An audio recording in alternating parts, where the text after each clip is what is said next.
And then last but not least, this is somebody that I've said he's the next Brock Purdy. He's Mr. Relevant. He's been interviewing with just about every team. He's had scouting trips with almost every, I think, a good chunk of teams from the promotions that I've seen, and that is quarterback Sean Clifford. I hope he gets drafted because he really went through the grinder when it came to Penn State. I think he's really earned everything that's coming to him. Another smart player. It's just somebody who doesn't have all the athleticism in the world. Man, can he make up with it the way that he processes the game? And that's why he was the starter this past season, because he was the smartest guy in the quarterback room, was able to read the defense, and that goes a long way. So is he like a Brock Purdy where it's like, okay, that last season, it wasn't something that really propelled him up some draft rankings, but you talk to him, you get to know him. He's coachable. If you put him Yeah. in the right system, he can play. Does he get drafted? Does he make an NFL roster? Any ideal fits? Again, the Broncos, the Packers, the Eagles, all these different teams contacted him. Where can he land?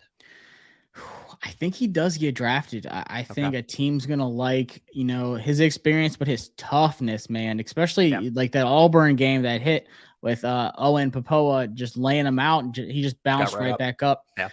There are some, and I hate saying like he'll be the next Brock Purdy and be a starting quarterback for the, I don't know, Green Bay Packers or something like that next season when someone goes down. But he's been through it. And I love that with quarterbacks. I tell people every single year, I want my quarterback to have been through the ringer, been through the fire, the good, the bad, the ugly. I loved Herbert because of it. I didn't like Lance because of his inexperience. Mm-hmm. I want my quarterback to have a ton of experience. Brock Purdy had maybe too much experience in college. Same with Sean Clifford. I mean, at this point, they were probably teaching their own classes. But I like what Sean's going to bring to the NFL. The thing with him is he has mobility. It's not like a Jalen Hurts or even like a Brock Purdy, who I think is a little bit more mobile when it's getting outside the pocket. But he can run, he can lower his shoulder, he can pick up some extra yards. He's cut down a lot on those really bad throws. We're like, oh, Sean, what are you doing? Like the one in the Purdue game to start the season. I was like, oh no, here we go. Like Clifford, don't do this now. But yeah, he met with the Eagles, the Ravens, like you said, the Broncos, the Packers, visited their facilities and everything. And these are all interesting places because who's going to be behind Jordan Love? Who's going to be behind Lamar Jackson? I know Huntley just signed his tender or whatever.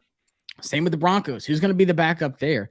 If someone gets hurt, someone goes down. You saw it last year, like I said, with Brock Purdy. Can Sean Clifford come in and create some magic and get people talking on Twitter? I think so.